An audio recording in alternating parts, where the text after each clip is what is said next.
Hello বন্ধুরা, আমি চলে এসেছি একটা নতুন রেসিপি নিয়ে তোমাদের কাছে। তো দেখো, আমি এখানে কতটা সোয়াবিন বাটিতে ভিজিয়ে রেখেছিলাম। তো বাটির থেকে আমি জল চিপড়িয়ে সোয়াবিনগুলিকে মিক্সিতে ঘুরিয়ে নিয়েছি।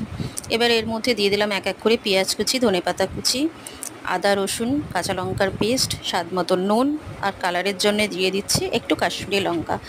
আর এখানে দিয়ে দিলাম 1 চামচি বেসন। তো সবটা দিয়ে আমি ভালো করে মাখিয়ে নিচ্ছি। মাখিয়ে নিয়ে আমি এখানে ছোট ছোট বলের আকার দিয়ে দিচ্ছি। এখানে আমি বলের আকার দিয়েছি, আপনারা যেরকম ইচ্ছা দিতে পারেন। তারপর একটা থালার মধ্যে আমি ময়দা নিয়ে নিয়েছি, তার উপরে জাস্ট হালকা করে আমি বলগুলি ঘুরিয়ে ঘুরিয়ে হালকা আজে আমি এক এক করে সবকটা বল ভেজে নেব। তো কড়াইয়ে তেল গরম হয়ে গেছে, আমি বলগুলি এবার এক এক করে ভেজে নিচ্ছি। বলগুলি আমার সব ভাজা হয়ে গেল।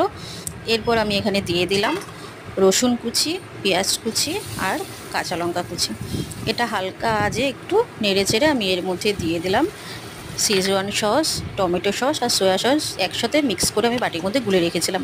তো নাড়িয়ে চাড়িয়ে আমি এখানে বলগুলি দিয়ে দিলাম।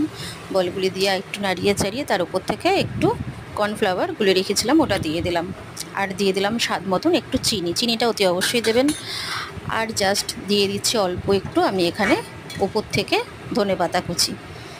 তো ব্যাস রেডি হয়ে গেল আমার আজকে সোয়াবিন চিলি বলস। তো আজকে রেসিপিটা আমার কীরকম লাগলো অতি অবশ্যই কিন্তু কমেন্ট করে জানাবেন। আর বাড়িতে একবার অতি অবশ্যই বানিয়ে খাবেন, খুব দারুণ লেগেছিল কিন্তু রান্নাটা।